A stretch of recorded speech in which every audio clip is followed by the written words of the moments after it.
ሄለንን ኣዲ ሄለንን ኣብ ትሑት መነባብሮ ዝነብራን ትኾና መንደረን እንዳመስተ ዝበዝሖ ብዙሓት ሰባት ብፍቕሪ ዝነብሩሉ መንደር እዩ። ሮቤል ኣብቲ ከባቢ ተፈራሕን ግዙፍ ኣካላት ሰውነት ዘለዎ ኣብቲ ከባቢ ካብ ዘለዎ ኩሎም መንእሰይ ዝሓሸ ኣታዊ ዘለዎ ግን ድማ እቲ ኣታዊ ካብ ስርቂ ዝመፀ እዩ።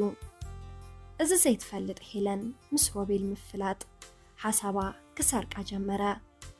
ኣብ ብዙሕ ቦታ ብሕቡቕ ክትረኽቦን ርክቦም ክሰጥምን ጀመረ። ኣብዚ ሰዓት ሄለን ምስ ወላዲታ ክትበኣስ ጀመረት። ሄለን ኣብቲ ሮቤል ዝተኻርዮ ንእስ ዝበለት ገዛ ምሕዳር ጀመረት። ኣብዚ ሰዓት ሄለንን ወላዲታ ዲኣን በኣሰን እንዳበርትዐ ኸደ። ሄለን ናይ 10ይ ክፍሊ ውፅኢታ ጽቡቕ ነጥቢ ስለ ዘይነበረ ኣብቲ ከባቢኦም ኣብ ዝርከብ ሬስቶራንት ስራሕ ጀመረት። ኣብታ ሮቤል ዝተኻረየ ገዛ እናነበረት ስርሓ ኣብ እትቕፅለሉ ግዜ ሄለን ብስነ ምግባር ሮቤል ኩሉ ነገር ከጨናንቃ ጀመረ። ኣብዚ ሰዓት እዚ ሄለንን ሮቤልን ጾታዊ ርክብ ምፍጻም ጀሚሮም ነይሮም። ሄለን ንግሆ ተሲኣ ናብ ስራሕ ኸደት እሞ እንተትምለስ ሮቤል ኣብ ትምለሰሉ ሰዓት ብፖሊስ ከም ዝተወሰደ ተነገራ። ኣብ መድሓኒት መሸጢ ገዚኣቶ ነበረት መከላኸሊ ጥንስን ኣስቤዛን። ኣብቲ ደው ዝበለትሉ ደርብያ እናጎየየት ናብ ቤት ማእሰርቲ ሄለን ከደት። ኣብዚ ሰዓት እዚ ሮቤል ንሰብ ክሰርቕ ከም ዝጎደአን ከቢድ ገበን ከም ዝፈጸመን ተነገራ። ሄለን በዚ እናተጨነቐት ብዙሕ ኣዋርሕ ናብ ቤት ማእሰርቲ እናተመላለሰት እንትትሪኦ ድሕሪ 4 ኣዋርሕ ኣብ ከብዳ ጥንሲ ከም ዝተፈጠረ ፈለጠት። ኣብዚ ሰዓት እዚ እቲ ዝገዝአቶ መድሓኒት ናብ ቤት ማእሰርቲ ክትኸይድ ከም ዝረስዐቶ ሄለን ዘከረት። ሄለን በዚ ምኽንያት ክትሰግእን ክትፈርሕን ጀመረት። ምኽንያት መፍርሒኣን መስኪኣን ድማ ነቲ ዝጠነሰቶ ጥንሲ እንተወሊዳቶ መዕበይ ዝኸውን ደሓን ዝኾነ ደሞዝ ስለ ዘይብላ እዩ። ብዙሕ ከይጸንሐት እቲ ጥንሲ ንምውራድ ዝተፈላለየ ነገር ተሞከረት ዋላ ካብ ሕማም ወፃኢ ምንም ክትፈጥር ኣይከኣለትን። ከም ዝናበለውን እቲ ጥንሲ ትወልደሉ ሰዓት ኣኸለሞ ኣብ ከባቢኣ ናብ ዝነበረ ሕክምና ኸደት ወለደት። ይኹን ደኣ እምበር እታ ዕሸል ናይ ጥዕና ሽግር ዘለዋ ኮይና ተወለደት።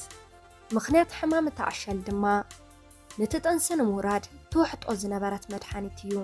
እዚ ዘደንገጻ ሄለን ድሕሪ ናይ መዓልትታት ጸንሒት ዘዋለድኣ መሓዙታ ናብ ደገ ውፅእ ምስ በላላ ናይ ሕክምና ዓራት ገዲፋ እታ ቆልዓ ሒዛ ናብ ደገ ወፀት።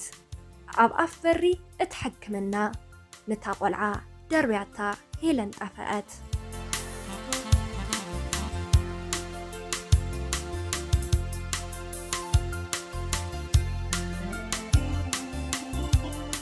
ኣብዚ ሰዓት እዚ ኣብቲ ሕክምና ዝሰርሑ ዝነበሩ ኩሎም ሰራሕተኛታት እታ ዝተወለደት ዕሸል ተደርብያ ስለ ዝረኸብዋ በዚ ምኽንያት ተደናገጹ።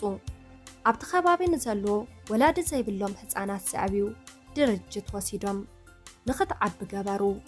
ብኸምዚ መልክዕ ህይወት እዛ ህፃን ቀጻሊ 7 ዓመታት ኣቁፀረት። ኣብዚ ሰዓት እዚ ነዞም ህፃናት ይሕግዝ ዝነበረ ነባሪ ወፃኢ ዓዲ ዝኾነ ሮበርት ናብቲ ህፃን ዝዓቢሉ መዕበይ ብገንዘብ ዝሕግዞም ህፃናት ንምርኣይ ናብቲ ቦታ መፀ። ኣብዚ ሰዓት ሮበርት ናይዛ ህፃን ናይ ተፈጥሮ ሽግር ንምሕካም ብዝብል ንመንግስቲ ኣካላት ኣፍቂዱ እዛ ህፃን ናብ ዓዲ ወፃኢ ወሲዱ ከሕክማ ኣመቻቸወ። ኣብዚ ሰዓት እዚ እቲ ነገር ሰሚሩ እዛ ህፃን ኣብ ዝኸደትሉ ሰዓት ሮቤል ዝሓሸ ሰብ ኮይኑ ኣብ ስደት ብዙሕ ዓመታት ጸኒሑ ናብ ዓዱ ተመለሰ። ኣብዚ ሰዓት ሮቤል ሃለዋት እታ ጥንስን ሃለዋት ኣፍቃሪቱን ምሕታት ጀመረ። ኩሉ ነገር ተነጊርዎ። እታ ዕሸል ንምርካብ ናብቲ መዕበይ ኸይዱ ጓሉ ክረኽባ ኣይከኣለን። ምንም ሓበሬታ ክረክብ ኣይከኣለን። በዚ ነገራት ሓዚኑ ንብዙሓት እዋን ንሄለን ክረክብ ፈተነ።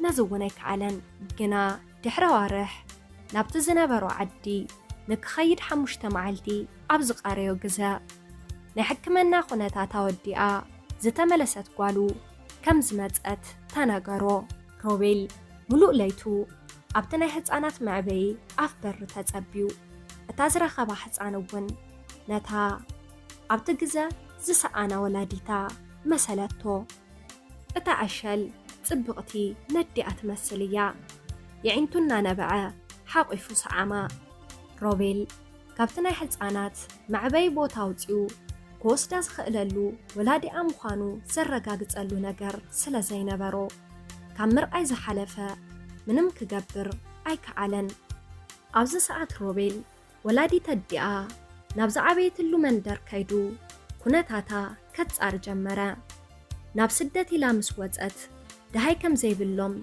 بزحزن ملكع نجرو كلو نجرت الإيوو زحزان روبيل اتنزلو أو حموشت معلتي مستحلو فتذكرو قوالو إنا تراخبه جيزيو مسعى كحلف جمرة أبز ساعات أزاقوالو نحمام ملكت كتر أسلز جمرت ناتي أبسدت صرحلو درجت أبجيزيو كم زي ملس مل اختلاعخا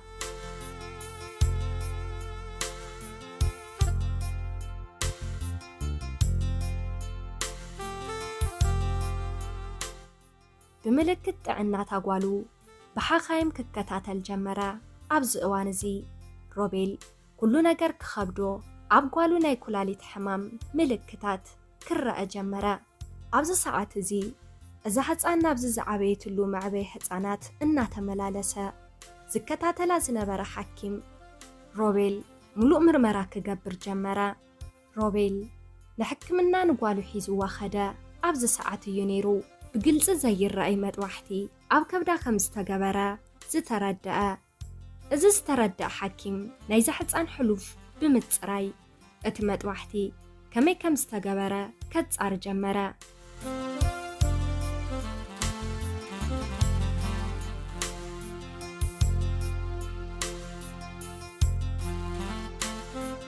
سلتنا حكم الناس وسدا نايوصع عد أكل كحتت جمرة بزحونا يتأنحن تحنت خلاليتا كاب تقموز أخوينا هيوت زهت عن حليفو روبيل بسنك زا سحتت يوتو خصلون مستخب الزحن جمرة أبز ساعات روبيل نابت زنبرلو عدو زا خيدو اتسرحلو درجت سلس رح زباررو نابت هتسان زوا سدا فرنجي قعزو جمرة أبت عدي مسكدا ات فرنجي حكيم كم زخونن بقليلو كركب كم زي كعالن تاناقرو أبز ساعات ناوشتو زمتقلو نجر إذا حكيم بخمز ملكع نايبزوحات حتسانات أكالات كم زسرقيو دحر بزوح تساني حيتوون روبيل نفسا قتلتا بحادة فرنج فاتيمو تأسارا اتزق قتلو طالياناو زخونة فرنجي بزوح أكالات سونت دخاتات أفريكاوين زسرقاي نيرو